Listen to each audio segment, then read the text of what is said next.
इसमें आपने find out करना होता है आर आई की वैल्यू, ठीक, सॉरी आर आई की वैल्यू आपको इसमें गिवन होती है, आपने इसमें सी आई फाइंड आउट करना होता है, ठीक है। अच्छा, अब हमने सी आई कैसे फाइंड आउट करना है, पहले अब हम इन सब को टोटल करेंगे, जो आंसर आएगा वो हम लिखेंगे, सॉरी 4.167, ठीक है, यही हमारा आंसर है, ठीक है। उसके बाद अब हम इनको टोटल करेंगे, 16 हो गया, ठीक है। उसके बाद अब हम इनको टोटल करेंगे 1/3 + 1/9 + 1, हमारे पास हो जाएगा 1.44, ठीक है। ये हो गया, हमने ये स्टेप अपना एक स्टेप हमने कंप्लीट कर लिया, ये स्टेप 1 कंप्लीट हो गया। अब हम नेक्स्ट स्टेप में जाएंगे। स्टेप 2 में आपने क्या करना होता है, ये 1 है, इसको आपने डिवाइड करना है इस वैल्यू के साथ, ये 1 है, इसको डिवाइड करना है इसके साथ, 1/6 है, इसको डिवाइड करना है इसके साथ, 3 है, इसको डिवाइड करना है इसी के साथ। ये हम इधर स्टेप करेंगे, 1 डिवाइडेड बाई 4.167, 1/6 डिवाइडेड बाई 4.167, फिर 3 डिवाइडेड बाई 4.167, ये हमारा स्टेप कंप्लीट हो गया। उसके बाद हमने ये वाली वैल्यू को इसके साथ डिवाइड करेंगे, इसको इसके साथ करेंगे एंड इसको इसके साथ करेंगे, इसी तरह आगे इसको इसके साथ करेंगे, इसको इसके साथ करेंगे और इसको इसके साथ करेंगे, ठीक है। अच्छा, अब हमने क्या किया, इसको 1 को डिवाइड बाई किया 4.167 के साथ, तो ये आंसर आ गया। इसको इसके साथ डिवाइड किया तो ये आंसर आ गया। 3 को डिवाइड किया 4.167 के साथ, तो ये आंसर आ गया। इसी तरह 6 को डिवाइड किया 16 के साथ, ये आंसर आ गया, ठीक है। और 1/6 को डिवाइड किया तो ये आंसर आ गया, और इसको डिवाइड किया ये आंसर आ गया, ठीक है। अब आपने नेक्स्ट स्टेप में क्या करना है, अपना प्रेफरेंस वेक्टर निकालना है।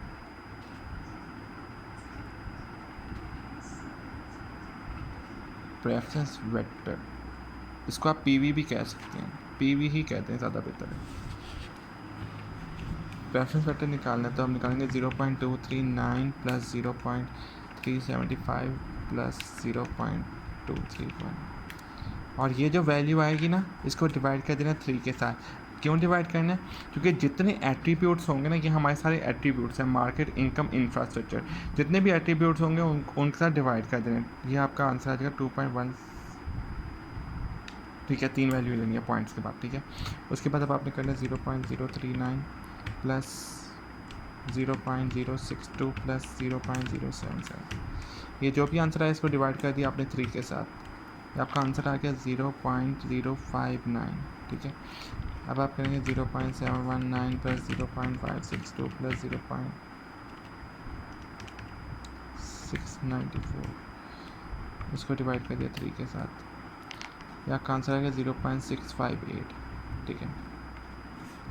अब आपने इनको टोटल कर देना 0.281 + 0.059 + 0.658, ठीक है। ये आपका आंसर इस तरह चेक होता है कि आपका 1 के इक्वल आया है, ठीक है।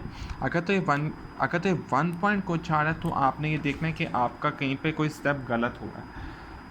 अगर 1 के मतलब अगर इस तरह कोई आंसर आ रहा है, मतलब 0.99 के करीब आ रहा है, तो आपका सही है। 1 से ज़्यादा नहीं होना चाहिए, बस आपने ये ध्यान रखना है, ठीक है। 1 भी नहीं होना चाहिए, 1 नहीं होना चाहिए, और 1 से ज़्यादा भी नहीं होना चाहिए, ठीक है। अब हम नेक्स्ट स्टेप करेंगे। स्टेप 4 में अब आपने क्या करना है, आपने दोबारा ये वाला क्वेश्चन वापस लिखना है, ठीक है, सेम टू सेम।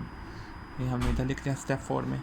और अब क्या करना है, अब ये वाली वैल्यू को इसके साथ मल्टीप्लाई करना है, ठीक है, इसको इसके साथ एंड इसको इसके साथ, ठीक है। कैसे करेंगे, मैं पहले लिख के दिखाता हूँ। मार्केट लिखेंगे, ठीक है, ये मार्केट का पूरा सेगमेंट लिखेंगे। अच्छा, मार्केट लिख के आप इधर इक्वल टू डाल लें, 1 को मल्टीप्लाई करेंगे 0.281 के साथ, फिर प्लस लिखेंगे, फिर लिखेंगे 1/6 मल्टीप्लाई 0.059, ठीक है, फिर प्लस लिखेंगे, फिर लिखेंगे 3 मल्टीप्लाई 0.658, जो आंसर आएगा वो इधर लिखेंगे, ठीक है। इसी तरह अब आप इनकम के लिए करेंगे। इनकम का अब आपका ये वाला कॉलम होता है, ठीक है। 6 multiply 0.281 plus 1 multiply 0.059 plus 1 multiply plus 9 multiply, ये वाला 9 मल्टीप्लाई 0.658, जो भी आंसर आएगा इंफ्रास्ट्रक्चर के लिए आप करेंगे, इंफ्रास्ट्रक्चर के लिए आप करेंगे।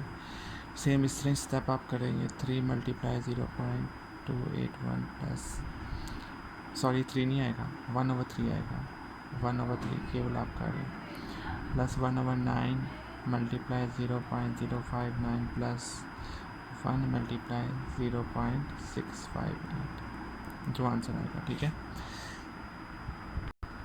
अब आपने इसमें क्या किया, आपने कैलकुलेशन की, कैलकुलेशन अब आपने ना इस तरह करनी है, 1 multiply 281 plus 1/6 multiply 0.059 plus 3 multiply 0.658 जो भी आंसर आएगा उसके आपने पॉइंट के बाद 3 डिजिट्स लेनी है, बस आगे वाले छोड़ देने हैं। ठीक है, और उसके बाद ये वाली कैलकुलेशन थोड़ी सी मुश्किल होगी, वो आपने कैसे करनी है, 1 डिवाइड बाई 3 मल्टीप्लाई 0.281 फिर plus 1/9 multiply 0.059 plus 0.05 yes plus 1 multiply 0.658 ये आपका आंसर ये आ जाएगा। ठीक है, पॉइंट के बाद 3 डिजिट्स लेनी है। ठीक है, उसके बाद जो आपका ओवरऑल आंसर आएगा, जब आपने इन तीनों को टोटल किया तो आपका आंसर आ गया 10.689।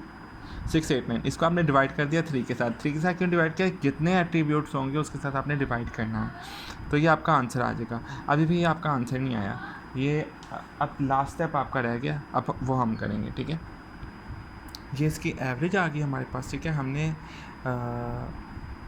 इस आंसर को 3 से डिवाइड कर दिया तो ये हमारे पास एवरेज आ गई। ठीक है, अब हम फाइंड आउट करेंगे CI जो हमने फाइंड आउट करनी थी। CI का फार्मूला होता है, स्टेप 5 है, सॉरी, CI का फार्मूला होता है average minus n divide by n-1। ठीक है, अब एवरेज आपके पास निकली थी, क्या निकली थी, 3.563। इसको आपने माइनस कर देना है 3 के साथ, जितने आपके एट्रीब्यूट्स थे वो आपके n के इक्वल थे, और ये n-1 3 -1। ठीक है, अब जो आंसर आएगा वो हम लिखेंगे, ये आ गया 0.563 डिवाइडेड बाई 2, 0.563 डिवाइड बाई 2, ये आपके पास आंसर आ गया 0.2815।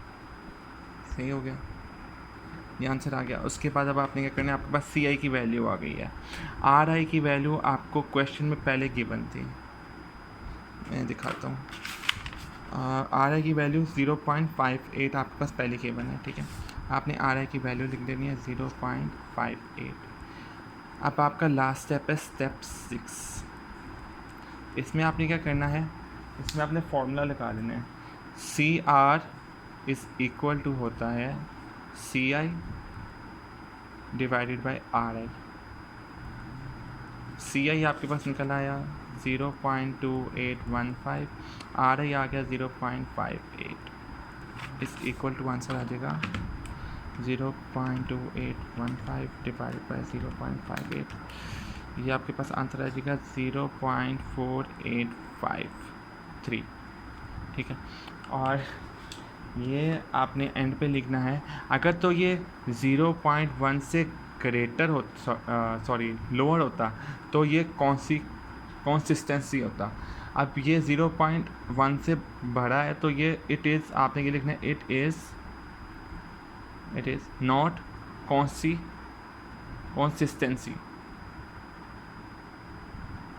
हैंस प्रूव लिख देना है। ठीक है, it is no greater than to 0.4853। ठीक है, बस ये आपका इधर सॉल्व हो गया।